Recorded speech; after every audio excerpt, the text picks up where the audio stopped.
정책에 대해서 충분히 알고 계시지는 못하기 때문에 각 정당의 탈핵이라든가 아니면 에너지 강범하게 재생에너지를 포함해서 정책을 간단히 소개해 주시는 말씀을 먼저 듣도록 하겠습니다. 에너지 문제와 관련해서 특히 그 핵발전소 문제는 지금까지 알다시피 우리가 후쿠시마 이전에는 상당히 깨끗하고 안전하고 값싼 에너지로 알고 있었습니다. 예, 그래서 이렇게 이런 에너지를 우리 한국에서도 좀 더 확대해야 된다는 그런 여러 가지 정책이 있었는데, 후쿠시마 이후에 저희들도 2012년에 제가 그때 당시 민주통합당 당 대표로 당선된 이후에 그 강령과 정강 정책에서 원전의 문제를 전면 재검토하는 강령을 만들게 됐습니다. 그래서 세계 평화와 사람 중심의 에너지, 환경 생태 정책, 그래서 지속 가능성과 인류 평화라는 관점에서 원전을 전면 재검토한다라는 강령이 들어가고 신재생 에너지의 개발에 노력한다는 문구가 정식으로 들어가 있습니다. 그리고 2013년에 문재인 후보가 민주당의 대선 후보로 나갔을 때는 원전에 대해서 단계적 탈원전 정책을 추진하고 지금 현재 신규 원전 건설을 금지하고 노후 원전을 문 닫아서 재생에너지의 전기 생산 비율을 2030년대에 20%로 늘려서 그 의존도를, 원전 의존도를 낮춘다고 되어 있습니다.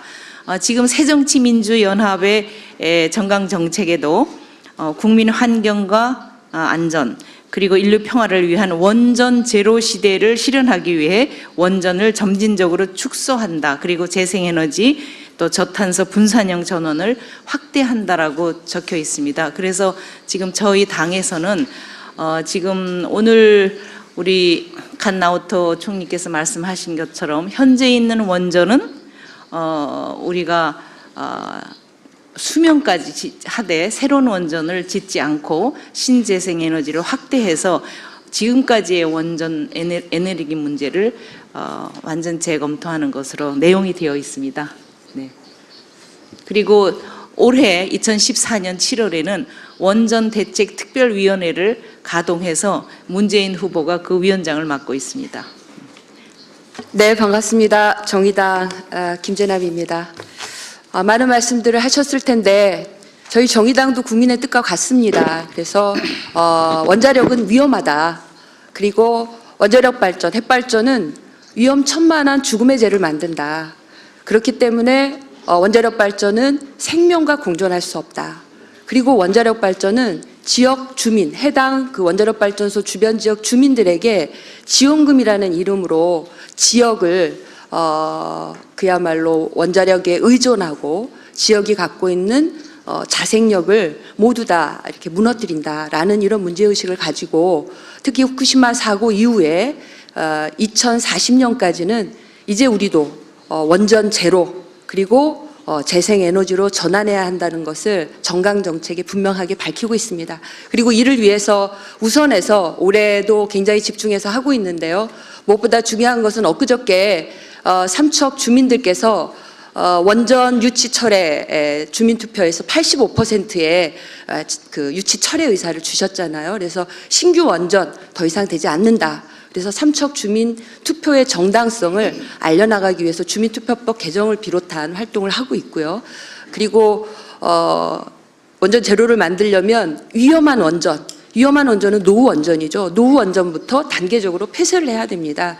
그래서 이미 수명을 다한 고리 1호기, 월성 1호기 폐쇄를 위해서 모든 것을 집중해서 폐쇄하자 해서 지역위원회, 지구당위원회와 당원들과 함께 시민들과 함께 서명운동을 비롯한 폐쇄 촉구 활동을 하고 있습니다. 그리고 우리가 너무나 에너지를 많이 쓰고 있기 때문에 이제 우리도 2020년에는 왜 전 세계적인 흐름이 20-20 이런 흐름이 있고 30-30 이런 흐름이 있지 않습니까? 그래서 2018년, 17년 대선 이후부터는 우리도 2020년 20% 전력 감축을 목표로 온실가스를 줄이는 것은 물론이거니와 20% 우리 절전하자 하는 이런 목표를 가지고 활동을 하고 있고요. 이를 위한 재생에너지 활성화 정책을 위해서 우리 시민들의 굉장히 귀중한 제도였던 발전차액 지원제도 폐지가 되었는데 이것을 다시 부활하는 이런 활동을 하고 있습니다. 또 하나 마지막으로 시간이 많지 않기 때문에 여러 가지 있습니다만 한 가지 더 말씀드리면 세제도 개편이 돼야 되는데요. 현재는 교통에너지 특별세, 교통에너지 환경세가 그야말로 도로 닦고 토건하는 데 쓰이지 않습니까? 그래서 이게 일몰이 되는 2016년에는 얘를 환경세로 바꾸고 그 다음에 이제 우리도 탄소세를 도입하는 이런 정책을 가지고 열심히 뛰고 있습니다. 감사합니다. 앞에 이 리플렛이 있는데요. 여기에 됩니다라고 되어 있습니다. 녹색당이 만든 2030 탈핵 시나리오인데요. 보면 오늘 갓나우트 전 총리께서도 가능하다, 핵 없는 사회 자기가 해봤더니 가능하다 이런 얘기를 해 주셨는데요. 저희는 2030년까지의 탈핵 시나리오를 가지고 있습니다. 물론 우리 당원들은 그 2030년도 너무 멀다, 더 당겨야 된다라는 얘기를 하고 계시는데요. 그렇게 하기 위해서 우리가 한 해 무엇을 할 것인지에 대한 계획 같은 것들을 세워봤습니다. 가장 크게는 신규 안 되고 노후 문 닫아야 되고 건설 중인 것도 중단해서 일단 멈추게 하는 게 중요한 것 같고요. 그리고 한국에서 가장 심각한 것이 일본에서는 지금 전력 수요 관리가 나름 되지만 한국에서는 수요 관리가 안 되고 있습니다. 산업계의 전력 소비량이 너무 급등하기 때문인데요. 이것은 가격이라든지 세제 개편을 통해서 정리를 해야 되는 문제라고 생각합니다. 그래서 녹색당 같은 경우에는 내년에 좀 더 과감하게 산업계 전기요금을 50% 정도는 올려야 된다라는 목소리를 좀 내보려고 합니다. 그렇게 해서 수요를 관리해야지 재생 가능 에너지로 더하는 것이 의미가 있을 것이라고 생각합니다. 그리고 전력을 많이 쓰는 그 전력 다소비 업체 같은 경우에는 상용 자가 발전 비중을 높여서 자기들이 많이 쓴다고 한다면은 그 지역에서 생산할 수 있도록 하는 체계를 갖춰야 될 것 같습니다. 그리고 결국은 지역 에너지 체제로 분산해야 됩니다. 산업통상자원부가 너무 많은 권한을 가지고 있습니다. 이제는 지역에서 자기가 필요한 에너지를 생산해서 소비하는 그런 지역 에너지 체제로 바뀔 수 있도록 노력하겠습니다. 내년에는 정말 전기 요금 체제 개편을 위해서 열심히 한번 뛰어볼 계획을 갖고 있습니다. 네, 감사합니다. 이 정책에 대한 그 갓나우토 전 총리 의견을 듣기 전에 제가 전기요금 문제로 질문을 원래 좀 드리고 싶었는데요. 갑작스럽긴 하지만 우선 새정년에서는 혹시 전기요금에 대한 의견이나 아니면 한 의원님 개인적인 생각은 어떠신지, 우리나라가 지금 전기가 너무 많이 써서 이제 가소비한다는 의견도 많거든요. 그러니까 좀 가볍게 말씀을 좀 들어보겠습니다. 지금 우리나라가 이 전기 수요 관리에 있어서 상당히 후진국입니다. 이 수요 관리를 제대로 못하면 결국 에너지 문제를 우리가 원하는 방향으로 갈 수가 없다고 봅니다. 그래서 수요 관리 중에 여러 가지 생활 전기요금 또는 산업 전기요금이 있는데, 특별히 우리나라는 산업 전기요금이 너무나 쌉니다. 그리고 오랫동안 오르지 않습니다. 그러니까 어떤 일이 일어나는가 하면 특히 일본과 인국에서, 우리나라 부근의 나라에서 한국으로 기업을 옮기는 사람이 많습니다. 그 핵심 요인이 전기요금이 싸기 때문입니다. 왜냐하면 생산가가 덜 들기 때문이죠. 이러한 지금 상황이 벌어지고 있습니다. 그래서 우선은 각자 그 생활요금을 낮추는 것도 여러 가지 우리가 노력해야 되겠지만, 저희들이 관심을 가지고 있는 것은 산업요금입니다. 산업전기요금입니다. 산업전기요금을 대폭적으로 조정을 해야 된다고 봅니다. 물론 지금 산업부에서 이 문제를 좀 시도를 하고 있지만 저희들이 보기에는 상당히 모자란다고 봅니다. 그래서 전기가 많이 드는 제품을 만들지 않는 것을 비롯해서 그리고 모든 것을 절전용으로 가져가야 되고, 이렇게 유도하기 위해서는 산업용 전기요금을 대폭 올려야 된다는 게 저희 생각입니다. 네, 감사합니다. 네, 정의당 의견은 어떠신지, 김재남 의원님 개인 의견인지. 네, 정의당도 저희가 총선 때도 그렇고 지금도 가장 기본으로 산업용 전기요금 현실화해야 된다 하는데 모두 다 뜻을 같이 하고 있고요. 뭐 55% 전기를 가장 많이 쓰고 있는데 그 부담은 때로는 우리 국민들한테 지고 있습니다. 이거 부당하죠.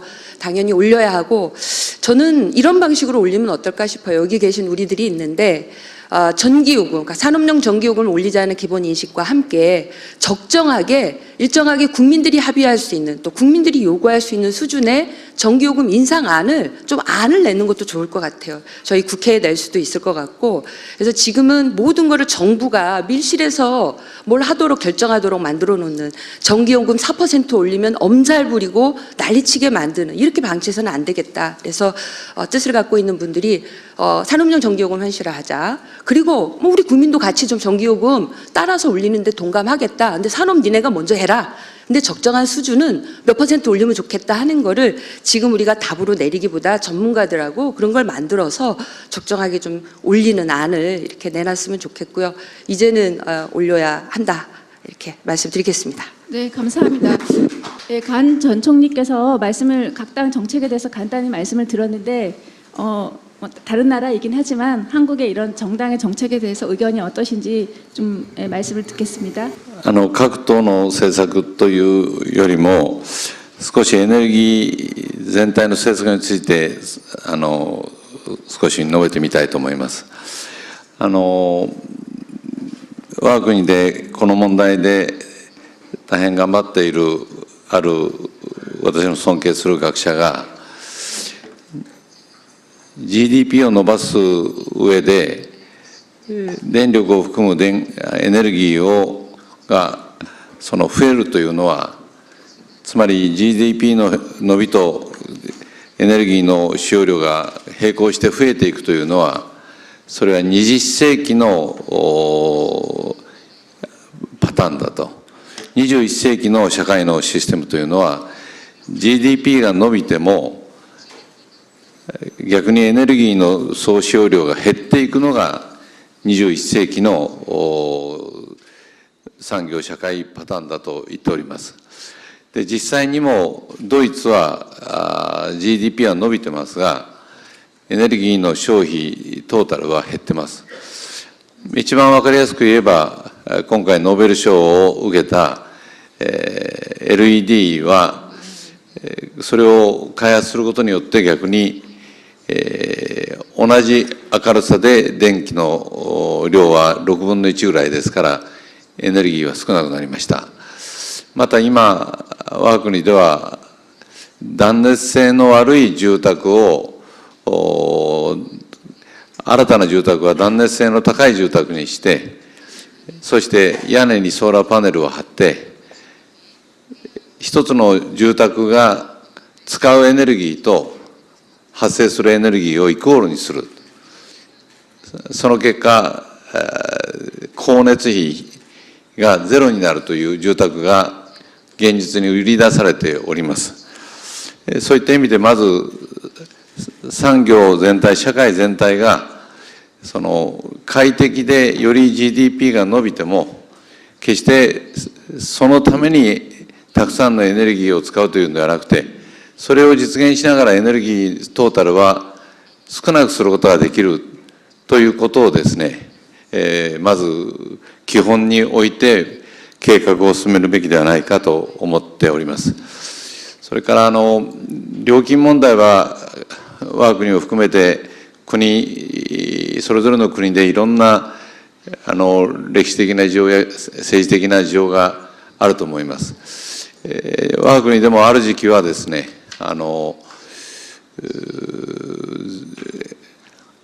すべてのエネルギーを電気で賄うと、オール電化というものが大変ある時期人気がありました。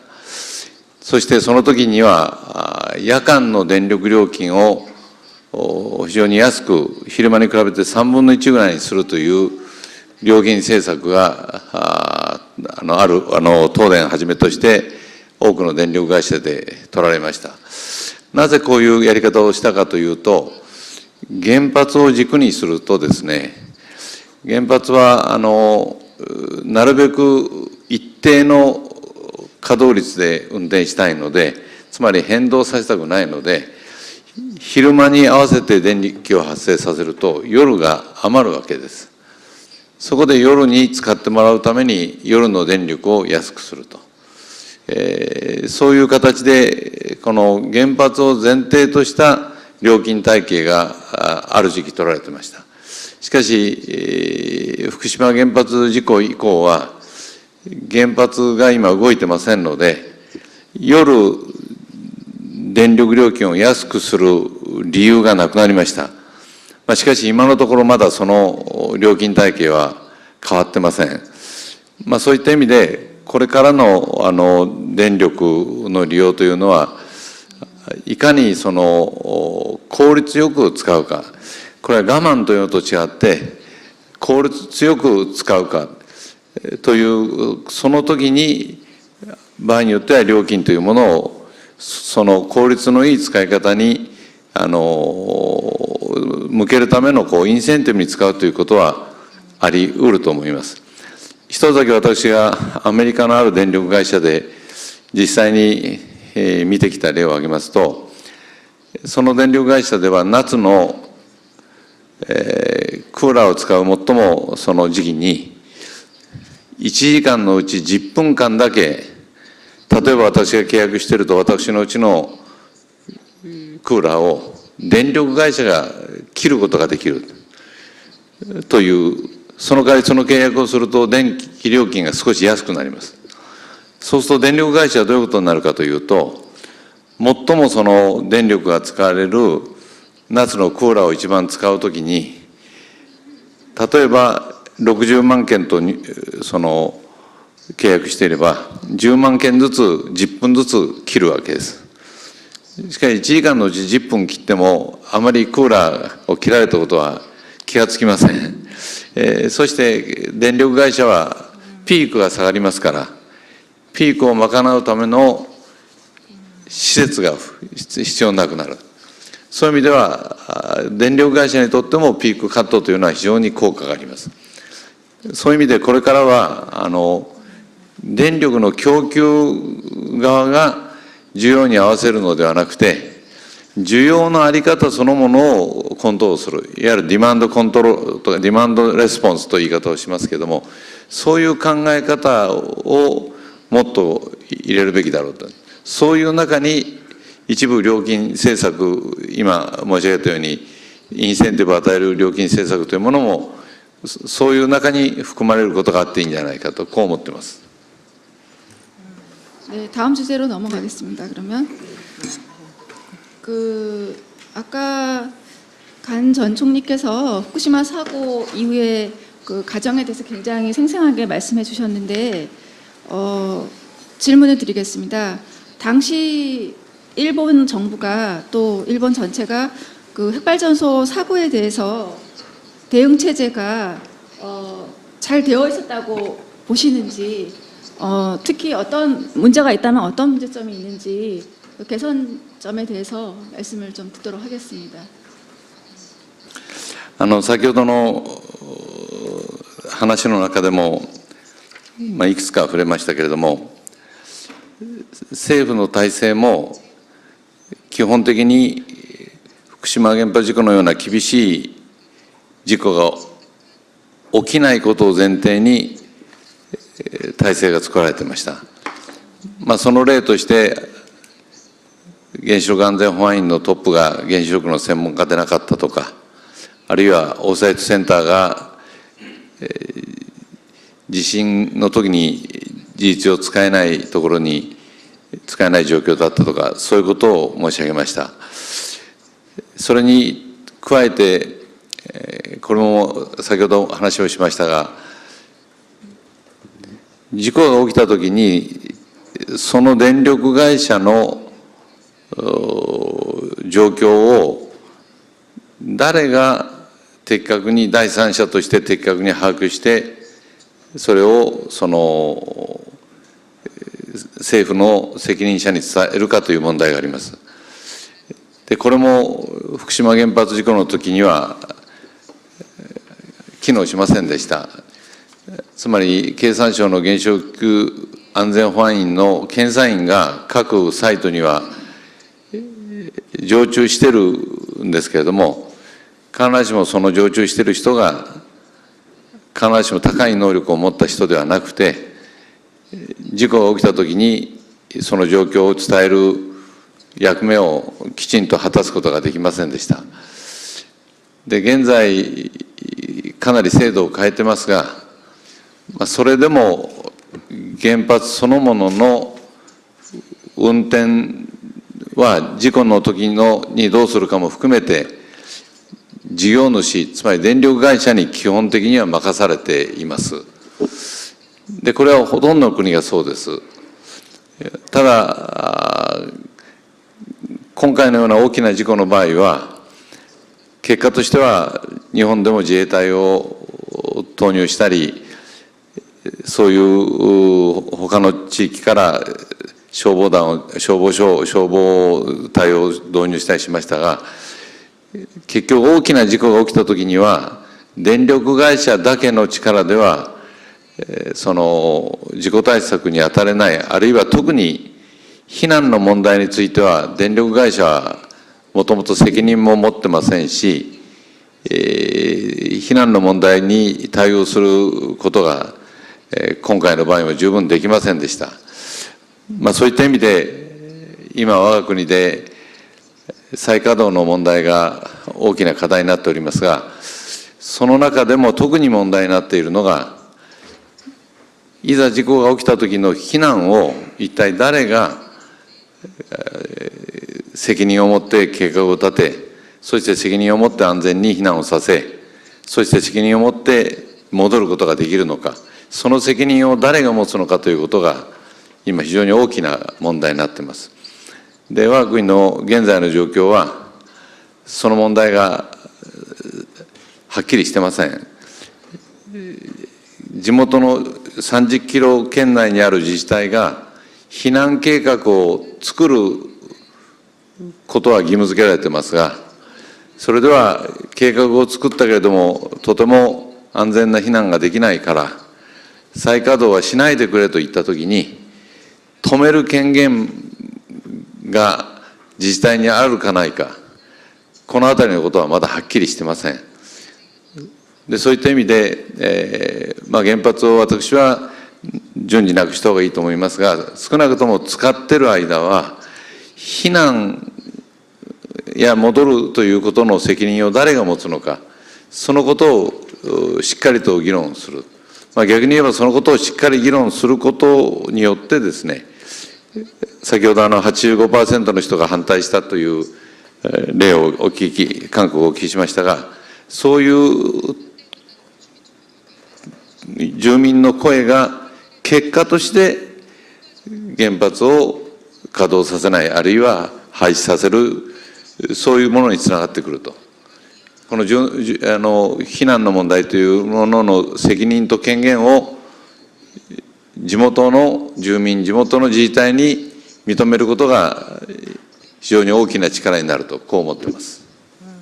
네, 감사합니다. 핵발전소 사고는 사고가 났을 때 그 사고 현장을 통제하는 시스템이 문제가 되고, 더 중요하게 일반 국민들은 또 관심을 가지는 게 과연 얼마나 안전하게 피난할 수 있는가라는 방호의 문제가 있습니다. 관련해서 제가 간 총리께 하나만 질문을 더 드리면, 당시 후쿠시마 사고 당시에 이른바 스피디라고 해서 긴급식 방사능 물질 확산 시스템 시뮬레이션을 제가 알기로 84번이나 돌렸다고 알고 있는데, 이것을 일본 정부가 스스로 발표하지 않았고 미군에게 먼저 알렸고 나중에 결국 아사히 신문 자회사의 잡지사에서 발표해서 국민들이 굉장히 공분했다는 얘기를 제가 들었습니다. 그 부분에 대해서 왜 당시에 시뮬레이션 결과를 국민들이 알지 못해서 오히려 오염이 심한 지역으로 피난하는 그런 불행한 결과가 나왔는지 조금 답변을 듣고 싶습니다. このスピーディーの活用が遅れたことについては、大変責任者として申し訳なかったと、そのように思っております。多少の事情を言いますと、避難には2つの要素があります。事故が起きた直後は、格納容器の爆発というものがあった場合に、その急性被爆で亡くなる可能性がありますので、その範囲からまず逃げると。それを考えた場合は、まあ、例えば原発から3キロとか5キロとか丸い円になります。で、それは決めました。で、スピーディーの場合は、そういう爆発というのとはちょっと違って、放射性物質が大気中に出て、それがその雲のようになってこう流れていく。その流れていく先を予測するのがスピーディーです。ですから気象の情報と合わせて予測するわけです。で、それに、よれば、東北の方、北西の方、まあ、飯舘村というところがありますが、そちらの方に流れることが予測をされてました。しかし、そのデータをきちんと現場は持ってたんですが、そういうふうに使うべきだと、逃げる範囲を決めるときにそのデータを使うべきだということがちゃんと伝わってこなくて、結果としてそのデータを使うことが遅れました。そのために、最初の段階で逃げた人が後になってみたら、そういう放射性物質が多く流れていた、例えば飯舘村というところに逃げていたということで、被爆を、たくさんの量の被爆を受けたということで、いろいろと批判がありました。そういう意味で、それの活用が的確にできなかったことは、まあ、大変申し訳ないと思いますし、またそういうことがきちんとこの政府の組織としてですね、こういう場合にはどう使うというのがきちんとしたマニュアルが動かなかったということが大変申し訳なく思っています。 네, 감사합니다. 질문을 하시겠다고요? 네, 예, 뭐 자유롭게 하십시오. 제가 작년에 7월 달에 일본 동경에서 열리는 이 핵발전소 문제와 관련한 국제회의가 있었습니다. 그때 후쿠시마에 가까운 모리야마라는 곳까지 갔었습니다만, 그 모리야마에 갔을 때 우리가 있었던 그 부근에 집이 딱 하나 있었는데, 그거는 좀 장사하는 이렇게 부부가 사는 집이었고 가게가 있었습니다. 그런데 그 집에 갔을 때 거기에 사는 그 주민이 이렇게 말했습니다. 도무지 우리나라는 이 원전에 대해서, 특히 지자체도 그렇고 지금 정부가 전혀 정보를 주지를 않는다. 정확한 정보를 주지 않기 때문에 우리가 무엇을 먹고 살아야 되는지, 앞으로 어떻게 해야 되는지 도저히 계획도 세울 수 없고 너무나 답답하다고 그 자리에서 우리를 보고 막 울었습니다. 그래서 저는 이러한 문제가, 후쿠시마 사고 같은 커다란 문제가 발생했을 때 물론 보완도 필요하지만 어디까지 국민들에게 정보를 공개해야 되는지, 일본은 지금 이 정보 공개와 관련해서 어떻게 되어 있는지 좀 알고 싶고, 얼마 전에 일본에서, 제가 이 법안의 이름을 정확하게 알지 못하지만 하여튼 비밀정보보호법 같은 법이 지난번에 통과돼서 원전 문제의 정보 문제 공개와 관련해서 상당히 우려가 된다는 세계적인 그 입장을 본 적이 있는데, 그 우리나라도 이 정보 미공개와 관련해서는 원전에서 상당히 문제점으로 되어 있어서 일본에서는 상황이 어떤지 좀 알고 싶습니다. 네, 감사합니다. まず私自身この自分が分かっている情報、この原発事故について自分が分かっている情報について、それを隠すということは基本的にはしなかった、しないように指示をしてました。ただ一つだけ250キロ圏の避難といったようなことを考えたときに、何も準備ができないままそこのことをですね、言うのは、より大きな混乱を招きますから、そのどの範囲までの批判、大きなですね、そういうものについては、そういう検討をまだ始めてませんでしたから、それはその時点では表に出しませんでした。その後大丈夫という段階で公開しました。で、今ご質問の中でですね、地元の皆さんが政府や自治体からその情報が何も来なかったという、そういう意見というか、あるいはそういうことは私も直接にも多く聞きました。で、本質的には非常に申し訳ないと思ってます。ただこれにはいくつかなんて言いましょうか、このいくつかのパターンがあります。つまり分かっていることを伝えなかったのか、決められなくて伝わらなかったかという問題が特に多くあります。例えばどの範囲をいつまでに避難してもらうかということについて、私個人は安全性を考えれば、ある程度の線量の高いところは避難するべきだというふうに相対的には強く考えてましたが、自治体の例えば市長さんとか組長さんは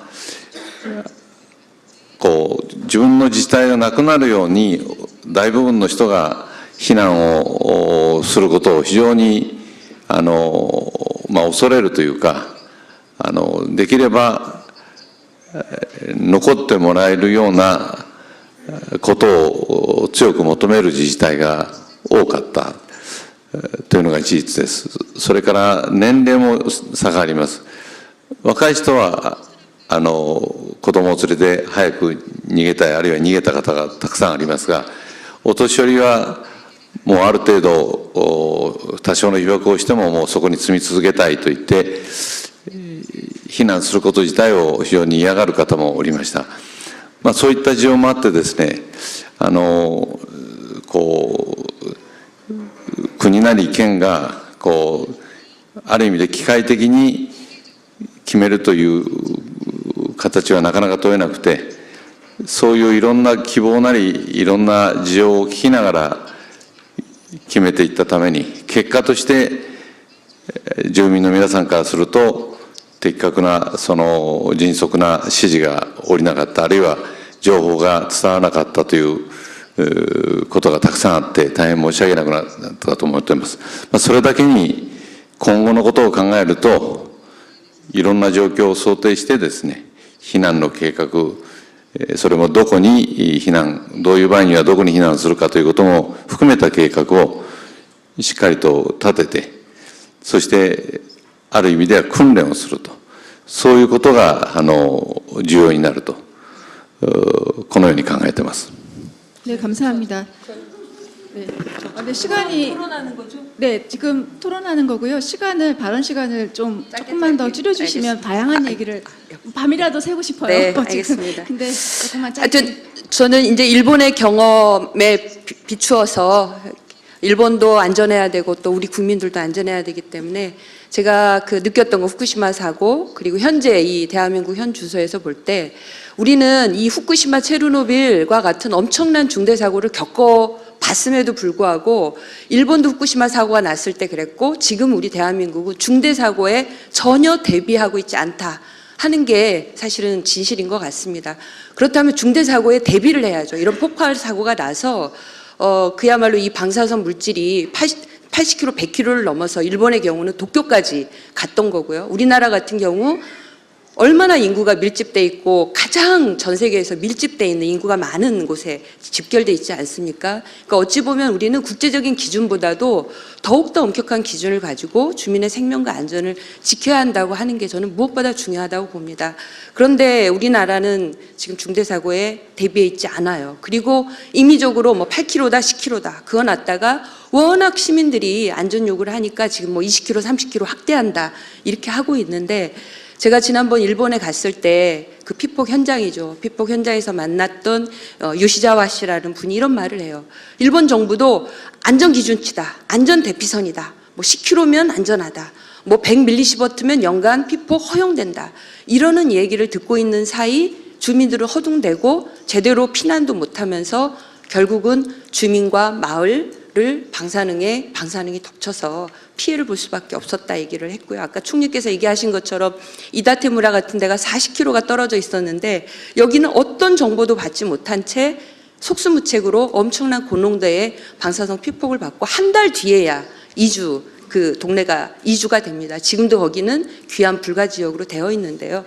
그래서 저는 중대 사고에 대비해야 한다.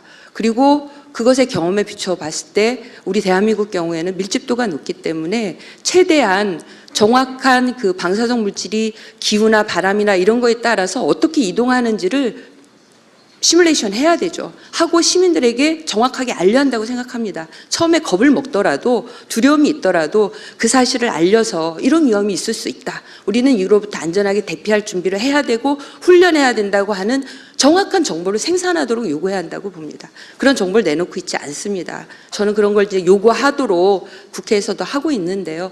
그러고 난 다음에는 정말 우리 시민들의 안전을 위해서 어떤 기준치가 안전한 건지 저는 뭐 지금도 30km 이상은 안전 대피 지역이 돼야 된다 이렇게 보고 있고요. 그 다음에 말씀하신 것처럼 이걸 누가 책임질 것인가 책임에 있어서는 현장입니다. 아무리 위에서 뭘 해도 현장에서 움직이지 않으면 위에서 뭐 하는 사이에 주민들 다 죽어납니다. 네. 그래서 의원님, 주민, 죄송. 네, 현장, 주민, 지자체 주도로 현장 컨트롤 할 수 있게끔 지휘 체계를 짤 수 있도록 해야 된다 이렇게 네, 생각합니다. 감사합니다. 자, 이유진 위원장님. 저도 짧게 하겠습니다. 정말 아까 후쿠시마 같은 사고가 일어나지 않을 거라고 생각했다라고 했는데요. 후쿠시마 사고를 보고도 한국도 여전히 이런 사고는 안 일어난다라고 생각하고 지금 지내고 있는 것 같습니다. 예를 들어 그 원자력 안전위원회 방제 예산이 1년에 30억입니다. 원자력 문화재단의 1년 예산이 60억이 넘습니다. 이건 얼마나 우리가 이 둔감하고 무감한지를 보여주는 거고요. 그렇기 때문에 시나리오를 짜고 거기에 맞춘 대책을 세우는 것들이 중요하고요. 이렇게 대피할 수 있는 구간은 20에서 30으로 늘어났지만 이렇게 하려면 실제로 지자체가 그 계획을 수립하고 집행 능력을 갖춰야 됩니다. 그런데 그런 예산을 중앙에서 내려보내지 않습니다. 그리고는 삼척에는 결정했으니까 따르라라고 얘기를 합니다. 저는 이게 정말 중요한 지점이라고 생각을 합니다. 피해보는 주민들이 그런 상황에 대해서 대비할 수 있도록 시스템을 갖추는 것들이 정말 중요하고요. 그 다음 이것만 강조드리고 싶은데 원자력 안전위원회를 정말 개혁해야 합니다. 이 원자력 안전을 책임지는 위원회 위원들이 비상임입니다. 매일매일 출근하면서 대책을 세워도 이렇게 모자랄 텐데 2주에 한 번 회의를 열어서 한국의 원자력 안전 절대 담보할 수 없다라고 생각을 하고 있고요. 그렇기 때문에 최근에 이 국정감사에서 원안위 위원들이 산업부라든지 한수원으로부터 연구 용역을 받는 게 147억이랍니다. 그리고 겸직을 하고 있습니다. 원전 증응하는 부서나 위원회를 겸직하고 있습니다. 이건 너무나 심각하기 때문에 이런 겸직 조건 이런 것들을 만들어서 거기에 적합하지 않은 원안위 위원들은 저는 이제 새로 교체해야 된다라고 생각합니다. 그래서 원자력 안전위원회부터 제대로 세우는 것이 우리의 안전을 확보하는 일이라고 생각합니다. 네. 네, 감사합니다. 그러면 다른 주제로 넘어가겠습니다. 지금 꼭 해야 될 얘기를 우선시하겠는데요. 지금 한국 정부는 계속 그 우라늄 농축과 재처리 정책을 재처리를 한국에서 하려고 굉장히 노력을 하고 있고 이를 위해서 그 미국과의 한미 원자력 협상을 지금 개정 협상을 계속 이어지고 있는데 최근 보도에 따르면 미국이 제한적 재처리를 허용할 수도 있다라는 보도가 났고 이 점에 대해서 굉장히 우려가 깊은데 우선 그 간 전 총리께서 일본의 그 재처리 정책에 대해서 의견이 어떠신지 말씀을 먼저 해주시고 그 다음에 우리 위원님의 의견을 듣도록 하겠습니다. 한국에 대해서는요 따로. 네. 現在、使用済み燃料の処理の仕方として大きく2つのやり方があります。で、1つが使用済み燃料からプルトニウムを取り出す、いわゆる再処理をして、そしてそのプルトニウムは高速増殖炉などでさらに燃やすという、でそしてプルトニウムを取り出した後の廃棄物をガラス交換にして、最終処分をするというこのやり方が一つ。もう一つは使用済み燃料をそのままかなり長期間水や空気で冷やした後に、そのままの形で地下深く埋めて管理をする。フィンランドのオンカロなどはそういうやり方です。で今どちらかといえばその後者直接そのままその埋めてしまうというやり方が世界の主流になりつつあります。でプルトニウムを取り出すというやり方は当然ながらそのプルトニウムを使えば核兵器を作ることができます。そこで核兵器を作らないという NPT 核拡散防止条約に入っているということと同時に、その管理を非常に厳密にやるということが必要になります。で我が国の場合は核兵器を持たない国の中では例外的に再処理を早い段階で認められている国で、現実に再処理を当初はイギリスやフランスでやってもらって、そので出されたプルトニウムを日本に持ち帰って、それをさらに利用することになってますが、現実にはそれの利用が十分にうまくいってなくて、かなりのプルトニウムを持った状況になっていると。そのこと自体も国際社会の中でも若干問題になっています。でこれについて例えば韓国がどうすべきかというところまで私は言うちょっと立場にはありませんが、私自身は我が国においても再処理をしないで、直接いわゆる使用済み燃料の形のままで直接に最終処分をするとしたらその処分をした方がいいだろうと。つまりプルトニウムという形は非常に核兵器にしやすいですから、使用済み燃料のままだと核兵器にはなりません。そういう意味では再処理そのものをやめるべきだと我が国でもそのことを主張しています。そういう意味ではこの問題は核兵器の拡散の問題とも非常に関連する課題でありまして、国際的にも非常に注目されているということで、私の個人的考え方は申し上げましたが、韓国としてどうすべきかというところまでは意見を申し上げるのは控えたいと思います。 네, 감사합니다. 그러면 한명숙 의원님 먼저 한국의 재처리 정책에 대해서. 네, 우라늄 농축과 재처리 문제가 핵무기 제조 가능성이 있기 때문에 이것과 연관해서 미국이 상당히 우려를 하고 있죠. 그래서 우라늄의 농축과 재처리가 한국의 경우는 불가능하다는 거 다 아실 겁니다. 그래서 사용 후 핵 연료를 재처리를 거치면 이제 핵폭탄에 쓰이는 우라늄이라든지 플루토늄을 추출해낼 수 있는 상태가 되기 때문에 핵 비확산 정책에 반한다는 논리로 이것은 금지되어 있습니다. 지금 우리는 아마 1974년도라고 생각하는데요. 1974년도에 발효된 현행 한미 원자력 협정이 있죠. 협력 협정에 따라서 사용 후 이 핵 연료를 취급할 수가 없고 어떤 형태로든지 변형이 불가능합니다. 이것은 이제 하나의 현실이라고 보고 있고요. 지금 우량한 농축 재처리 추진 정책이 두 가지 측면에서 이제 좀 문제점을 본다면 후쿠시마 이후에 세계가 원자력 발전소 의존을 이제 줄이고 국제적으로 우라늄 공급 과잉 상태임에도 불구하고 이렇게 재처리를 추진한다는 것은 북핵 문제와 관련해서 연계를 한다고 생각했을 때 북핵 문제와 맞물려서 장기적으로 동북아에서 핵무기 경쟁 초래의 가능성을 초래할 수 있다. 이런 측면에서 하나의 문제점이 있고요. 또는 두 번째는 한국과 일본이 지금 원자력 발전소 수출 경쟁을 하고 있습니다. 지금 아마 미국의 원자력 발전 업체를 아마 일본이 대부분 지금 그 인수를 했는데요. 올해는 아마 100조 원 정도를 넘을 가능성이 큽니다.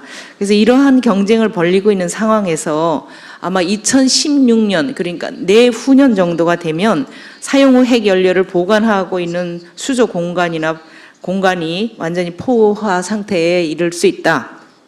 그렇기 때문에 재처리를 통해서 기존 원자력 발전소의 계속을 활용한다든지 재처리 시설 추가 건립을 통해서 원전 산업을 계속 이제 유지하려고 할 것이다.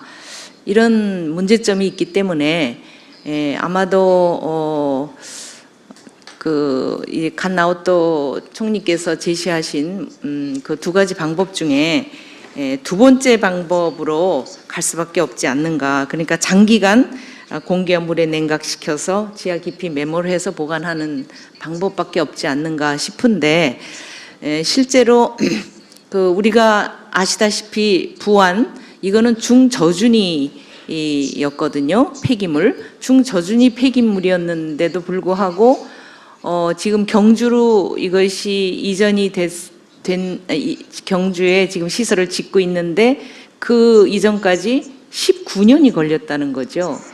19년이죠. 예, 20년인가요? 19년인가? 하여튼 그렇게 오래 걸렸거든요. 그렇기 때문에 우리나라에는 사실 이 핵 폐기물을 어떻게 사용 후 연료를 어떻게 하느냐의 문제가 다른 어떤 나라보다도 이 땅덩어리가 작기 때문에 정말 가장 심각한 게 아닌가. 그리고 인구 밀도도 많고 원자력 발전소 밀도도 세계 1위입니다. 그래서 앞으로 정말 우리나라는 이 원자력 발전소 문제는 정말 이게 탈원전으로 가서 점차적으로 폐기를 하고 신재생 에너지로 옮겨 타는 것이 그것이 정답이 아닌가 그렇게 생각합니다. 핵과 원자력은 둘이 아닌 하나다라고 하는 철학과 인식이 명확해야 된다고 생각합니다. 핵을 군사적으로 이용하면 핵무기, 핵을 평화적으로 이용하면 원자력이에요. 근데 마치 원자력 에너지는 평화적인 것 같아요. 근데 둘은 넘나든다는 거죠. 우리가 보통 핵의 그 3대 핵심 기술 그러면 핵의 평화적 이용에서는 핵심 원자로를 만드는 거예요. 그건 우리나라 지금 할 수 있어요. 그런데 또 뭐가 있냐면 우라늄을 농축하는 거. 그 다음에 또 하나는 사용 후 핵연료를 재처리해서 플루토늄을 만들든 뭔가를 또 다시 쓸 수 있게끔 하는 거. 이 세 가지가 어울리면 핵무기가 되는 거거든요. 서로 넘나들어요. 그런데 지금 우리는 한미 원자력 협정에서 원자로는 만들 수 있는데 원자로도 우리가 뭐 100% 다 갖고 있지 않습니다만 우라늄 농축 재처리는 바로 핵무기가 되기 때문에 원자력 협정에서 못 하도록 하고 있어요. 미국의 윤허가 없이는 못 하는 거죠. 근데 이걸 하고 싶어 하는 겁니다. 왜 하고 싶어 하느냐? 첫 번째는 핵무장 하고자 하는 꿈이 있는 거죠. 저는 일본도 그런 의도가 있다고 봅니다. 전 세계 핵무기 5대 보유국 외에 핵을 보유할 수 없는 나라 중에 일본은 세계의 원천 기술을 다 가지고 있어요. 근데 우리도 그걸 가지려고 하는 거예요. 핵무장 하려는 의도가 있는 거고요. 두 번째는 이렇게 해놔야 원전을 계속 진흥할 수 있는 겁니다. 왜냐 말씀하셨어요. 한명수 총리께서 우리는 이걸 재활용한다. 뭔가 처리할 게 있다. 다른 걸로 계속 원전하고 이 죽음의 재 만들어줘도 쓸 데가 있다. 이러면서 원전을 진흥할 수 있는 그런 명목이 되는 거고요. 세 번째는 원전 수출에 어떤 그 하나의 패키지 원전 수출에 그 사이클이 될 수가 있어요. 지금 전 세계적으로 원전 수출을 우리는 지금 일본하고 우리하고 지금 둘이 같이 경쟁적으로 하고 있는데 동남아 같은 나라, 중동 같은 나라가 뭘 원하냐면 원료에서부터 사용 후 핵폐기까지 패키지로 다 너네들이 내놔라. 원전 수출하는 나라가. 근데 우리는 그걸 못 갖고 있거든요. 사용 해결료 처리 능력도 없고. 그러다 보니까 원전 수출하려면 이 모든 기술들을 다 원천 기술들을 갖고 있어야 되는 거예요. 수출하려면. 그래서 원전 수출, 원전 진흥, 핵무장 이걸 다 막으려면 이걸 이 재처리해서는 안 되는 거죠. 그래서 지금 뭐 그 공론화위원회에서 하고 있는 이야기는 이 재처리라는 이런 걸 깔고 하고 있어서 저는 하여튼 공론화위원회를 깨고 새로 만들 수 있도록 해야 된다 이렇게 하고 네. 생각하고 있습니다. 네, 감사합니다. 이윤신 위원장님 네. 좀 더 충분히 얘기하세요. 아니에요. 말씀하세요. 간단하게 하겠습니다. 예. 저희 강령에 평화가 있습니다. 그렇기 때문에 한반도 비핵화는 꼭 지켜져야 하고 그런 의미에서 이 사용 후 핵 연료를 재처리하고 플루토늄 추출할 가능성이 있는 그런 정책은 절대 저희는 반대하고 있습니다. 그리고 그러면 숙제는 도대체 사용 후 핵 연료 어떻게 해야 되는 거냐라는 건데 저는 우리가 이렇게 꼼수를 부리지 말고 뭐 파이로 프로세싱이 어떻다 이런 걸로 하지 말고 아직 검증되지도 않은 실험실에서의 이런 아이디어를 가지고 대안으로 제시해서는 양심적으로 안 된다라고 생각을 합니다. 그렇기 때문에 이제는 책임을 져야 될 시기가 왔다라는 것들을 인식하고 받아들여야 합니다. 그동안 우리가 30년 넘게 썼지 않습니까? 그리고 이제는 노후된 발전소들이 나오기 시작하고 폐기물 처분을 해야 됩니다. 그러면 거기에 어떤 방식으로 우리가 책임을 져야 되는지에 대해서 논의하고 기반을 만들어 가야 된다라고 생각합니다. 제가 어제 TV에 보니까 TV에 사용 후 해결료 공론화위원회 광고를 하더라고요. 이제 이야기해야 합니다라고 하더라고요. 예. 어떻게 이야기해야 될지에 대해서 아직 충분히 공론화가 되지 않았습니다.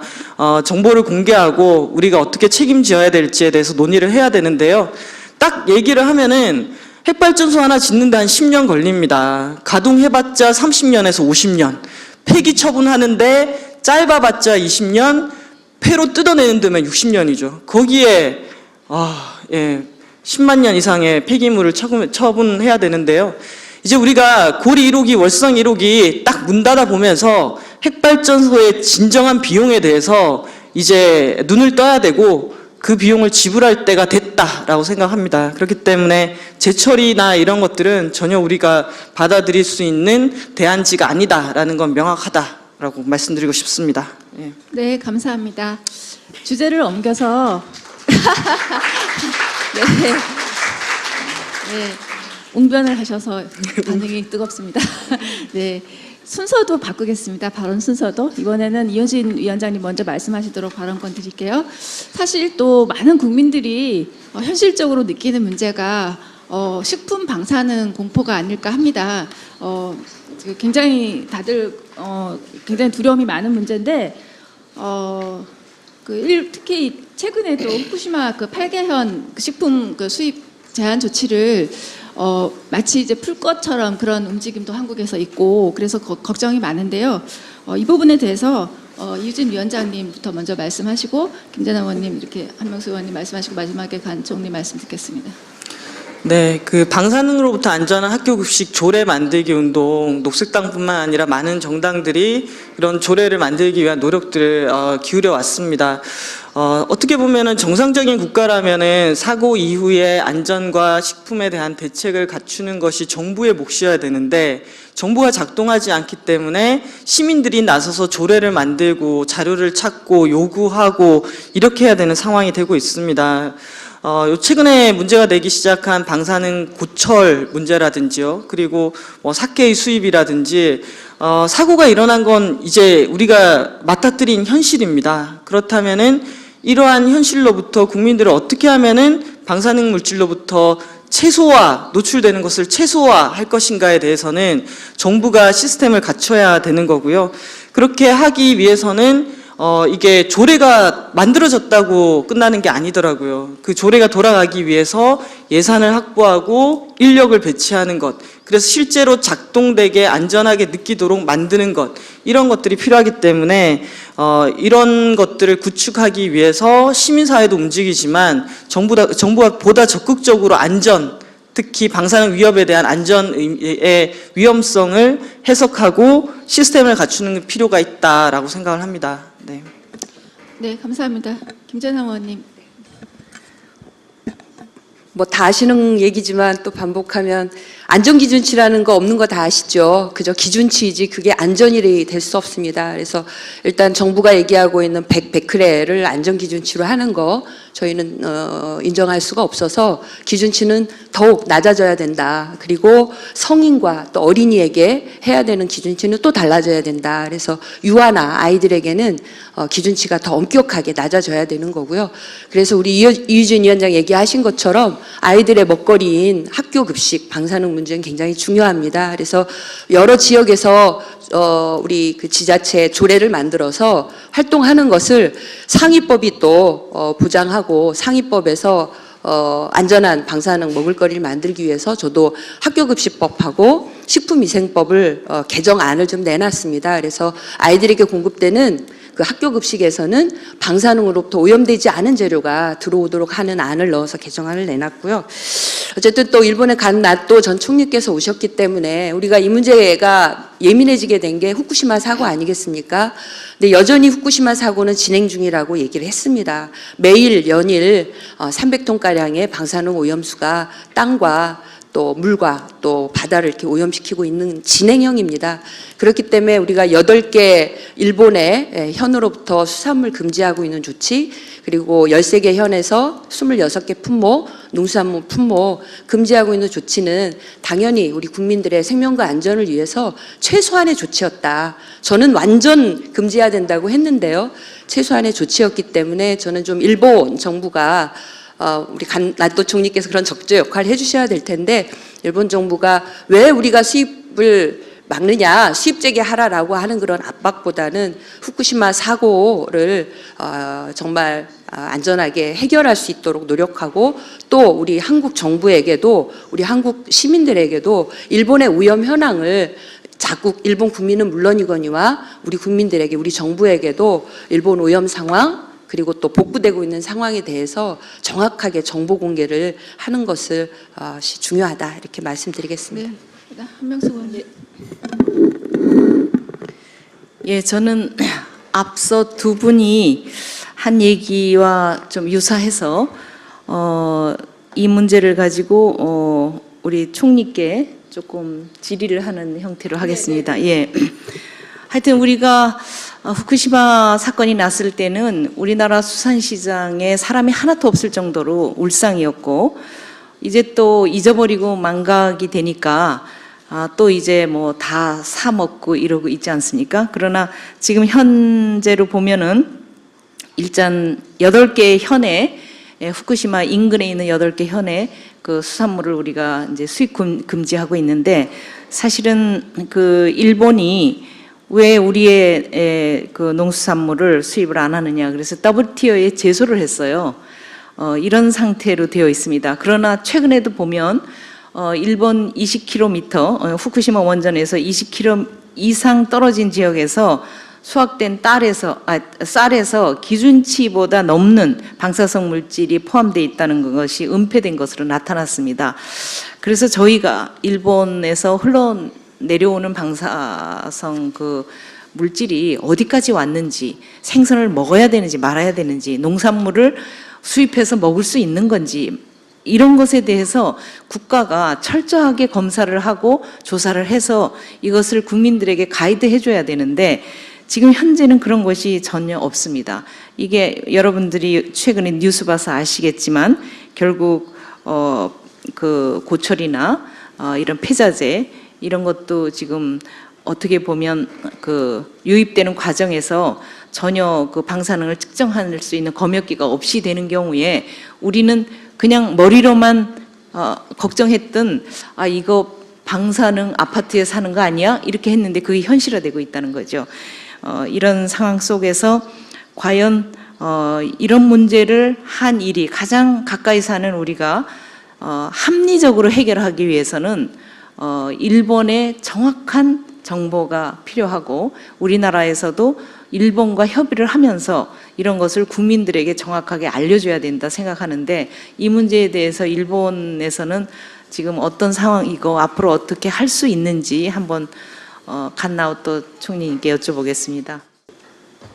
まあ、我が国、あまり国の立場という形では言いたくないんですが、一応我が国の立場では、市場に出す農作物も、市場に出す水産物も、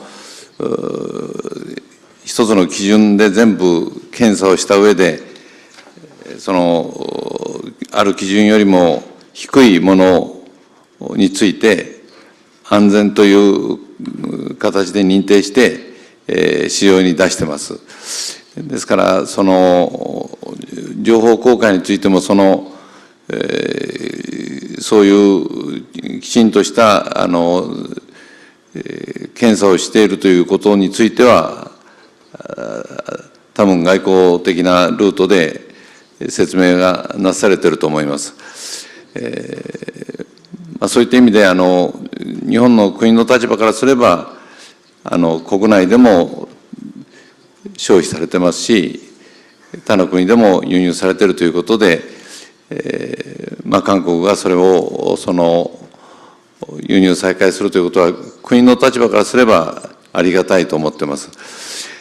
それ以上になりますと、例えば、有機農業などでも、法律では許されているけれども、しかし私はそういう農薬を使ったものは食べたくないというような人もありますので、そういったところまで来ると、ある程度、それぞれの立場で選択するということになるかもしれません。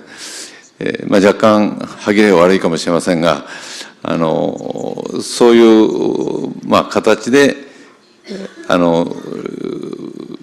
外交的な話がされていると思いますので、情報そのものがもし隠されているということがあるとすれば、それは大変、あるべきことではありませんから、そういう場合にはもちろんきちんと公開するようにすべきだと、またそのためには私も努力したいと思っています。でもうちょっと一般的に言いますと、例えば核廃棄物などについては、基本的に自国から出た核廃棄物は自国で処理するというのが国際的なルールになっています。先ほど鉄くずの、輸入ないし輸出という問題があるということが指摘されましたが、私も今日ある取材で初めてそのことを聞きました。原則的には日本で発生した核廃棄物は日本の中で処理すると。その原則は当然守らなければならないと思っています。具体的にどういう事例なのかというところまで私は知りませんので、原則的な立場について今申し上げたように、日本で発生したものは日本ですべきで、他の国にそれを送ったり、あるいは輸出したりすることはすべきでない、そう考えています。 네, 감사합니다. 지금 토론회가 거의 막바지입니다. 그래서 지금 아시다시피 유럽과 달리 이 동아시아 지역은 굉장히 핵발전소 확대 정책을 펴고 있고, 특히 서로 인접한 중국과 한국과 일본의 이 수많은 핵발전소들이 우리의 그 정말 생존과 지구적인 위협이 되고 있는데, 그렇기 때문에 더욱이 한일 간의 탈핵 연대가 더욱 중요하다고 생각을 하고요. 그래서 오늘 여기 모이신 분들께서 한일 간의 탈핵 연대에 대한 어떤 대안이 있으신지, 의견이 있으신지도 말씀을 해주시고, 또 여러 가지 오늘 있었던 말씀에 대해서 마무리 발언을 2분씩만 해주시기, 2분을 꼭 엄수해 주세요. 네, 비행기 타셔야 됩니다. 네, 부탁드리겠습니다. 이렇게 같이 얘기하는 자리도 아마 처음인 것 같은데요. 보면은 새정치민주연합에서 원전대책특별위원회를 만들고 문재인 위원장님이 계셨죠. 그래서 그때 한번 고리 핵발전 단지 방문하셔가지고 고리 1호기 월성 1호기 폐쇄를 위한 국민 대토론회를 제안을 하셨어요. 그때 저희가 환영한다라고 성명을 냈거든요. 그래서 핵발전의 이런 이 폐쇄 또는 핵발전 어떻게 할 것인가를 가지고 국민 대토론을 했으면 좋겠고, 그걸 준비하는데 여기 정의당, 그다음에 새정치 또 다른 함께할 수 있는 정당들과 함께 그런 공간을 만들어서 우리 안에 연대를 먼저 정치적인 연대를 꾸렸으면 좋겠다라는 제안을 또 드리고요. 또 하나는 이미 오늘 와서 상당히 갓나우토 정청님께서 너무 많은 말씀들을 해주셨어요. 저는 문장이 이렇게 가슴에 박히는데요. 최근에 이 일본에서 앞으로 이 페루 이 원전을 재가동할 것이냐 말 것이냐가 한국에서 상당히 중요한 메시지가 될 겁니다. 그래서 일본에서의 그런 활동, 그리고 한국에서도 노후된 원전 폐로하고 신규 원전을 더 이상 짓지 않도록 하는 운동, 이런 것들이 연대가 됐으면 좋겠다라는 말씀을 드리고요. 한 가지만 말씀드리면은 고리 1호기 그때 사고 났을 때 은폐했던 발전 소장들이 상당히 솜방망이 처벌을 받았습니다. 한 300만 원, 400만 원 벌금 내고 이제 면제가 됐었거든요. 저는 그게 상당히 충격적이었습니다. 그 사람이 그렇게 처벌을 받았다는 것은 한국 내에서 얼마나 핵에 대한 이 재판부의 인식이 낮은지를 보여주는 거였는데요. 최근에 저희가 일본 상황을 계속 보면서 그 오이 원전 판결문을 봤습니다.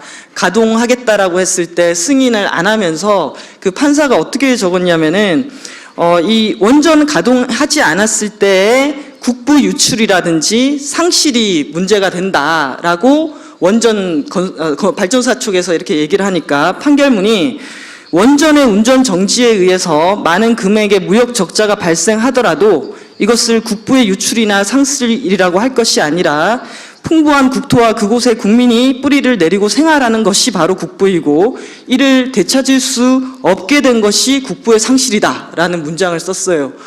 저는 그 문장을 딱 보면서 이걸 보고 우리 안에서 또 운동을 해야겠다라는 생각이 들었습니다. 이미 한국과 이 일본 내의 서로 핵 탈핵을 위한 연대는 시작되고 있고, 오늘 이렇게 와주신 게 그 연대를 더욱더 힘차게 만들어줄 것 같습니다. 네, 정말 진심으로 감사드립니다. 네, 감사합니다. 김재남 의원님 말씀해 주세요. 2분 지켜주세요. 갓나또 전 총리께서 오셨기 때문에 우리 국내 연대는 이제 앞으로 잘 하면 좋겠고, 한일 간의 연대 저는 무척 중요하다. 그리고 한일 연대의 중심에 지금 우리가 탈핵을 하고자 하는 뜻을 가지고 있는 거고요. 또 그 일에 굉장히 중요한 역할을 하셨던 갓나또 총리께서 옆에서 이렇게 바로 연대를 하고 있지 않습니까? 정말 저는 너무 기쁩니다. 그리고 저는 올해 그 3월에 일본에 갔었어요. 일본에 갈 때 그때도 너무 설레이 마음으로 갔는데, 일본 그 정당에 그 9개 정당이 굉장히 많더라고요. 일본의 9개 정당이 초당파 원전 제로회라고 하는 의원 모임을 만들었고, 바로 옆에 갓나또 전 총리께서도 그 원전 제로회 회원이세요. 거기에는 자민당부터 시작해서 민주당 막 여러 당이 다, 무지개 당 막 다 있습니다. 이분들을 만나고 오면서 우리 한일 정치인 연대가 굉장히 중요하다. 왜 정치인 연대가 중요하냐면, 독일의 사례도 그렇고 모든 사례를 볼 때 시민들이 밑에서 뜻을 내고 열심히 행동하는데 이것에 반하는 정책 결정을 하면 너무나 더디잖아요. 근데 독일은 메르켈 총리나 이런 과정을 보지 않았습니까? 정치적으로 어떤 것을 결심하고 선택할 때 훨씬 길이 빨라지는 거거든요. 그래서 그런 정치인의 연대가 대단히 중요하다, 이런 얘기를 했고, 그때 함께 했던 원전제로의 일본 그 의원들과 또 국내에서 갔던 의원들이 올해 내년에 한국에도 오고 일본에도 가고, 그 다음에 또 우리 이웃에 있는 대만, 그리고 또 이 아시아에 있어서 굉장히 위협이 되고 있는 중국과도 우리 정치인들이 나서서 연대망을 넓혀서 탈핵 아시아를 한국, 일본으로부터 시작하자. 그리고 이 길은 지금 한일 관계 굉장히 냉랭한데 이 냉랭한 한일 관계를 풀어가는데도 굉장히 큰 힘이 되지 않겠나 했습니다. 네. 앞으로 진척시켜 가겠습니다. 지켜봐 네, 주십시오. 감사합니다. 다음에는 한명수 의원님 말씀 듣겠습니다. 예, 저는 그냥 여러분들이 딱 알기 쉽게 그림으로 하나 PPT 마련했습니다. 네. 예, 보입니까? 저게 중국과 한국과 일본의 원자력 발전소 운영 중 90개입니다. 그 다음에 건설 중 120개고요. 그다음에 계획 중까지 합치면 중국이 188개나 계획 중이기 때문에 뭐 엄청납니다. 이렇게 우리 동북아는 핵 화약고 속에 자리 잡고 있습니다. 어떻게 해야 되겠습니까? 계속 해야 되겠습니까? 아니죠. 저는 여기서 제안합니다. 한중일 어느 나라 한 나라에서만 문제를 해결한다고 발버둥 쳐봐야 헛것입니다. 그렇기 때문에 이 PPT에서 보시다시피 한중일 탄핵 국제연대 구성을 제안합니다. 정부와 민간 합동으로 거버넌스 형태로 했으면 좋겠습니다. 찬성이십니까? 네. 박수 치십시오. 네. 이렇게 되면 남과 북의 경우 북한의 핵무기 개발 계획과 미국의 핵우산 정책을 동시에 포기하는 비핵지대화 정책을 추진할 수 있다고 봅니다. 그리고 한반도의 비핵화지대는 동북아 핵무기 경쟁을 저하시키는 효과도 가지고 올 수 있습니다. 그리고 동북아에 사는 전 국민들의 건강을 책임질 수 있습니다. 이상입니다. 네, 감사합니다. 마지막으로 간 총리 네 말씀해 주세요. 私が今回韓国にやってきて本当に心強い思いがしたのが韓国の皆さんの中にも今日お話の方々のように強く脱原発を望んでおられる方がいるということを直接お話ができたことが一つです。それに加えて今提案もありましたけれども日本と韓国だけではなくて中国も含めたこの東アジアの3つの原発をたくさん持っている国が協力してそうではない方向に進むそのためのこの議論をいろいろなレベルでやっていこうということ私自身も強くそのことを望んでおりましてそのことについて韓国の皆さんがいい意味でのイニシアチブを取っていただけるんではないかとこのことを大変嬉しく思いました。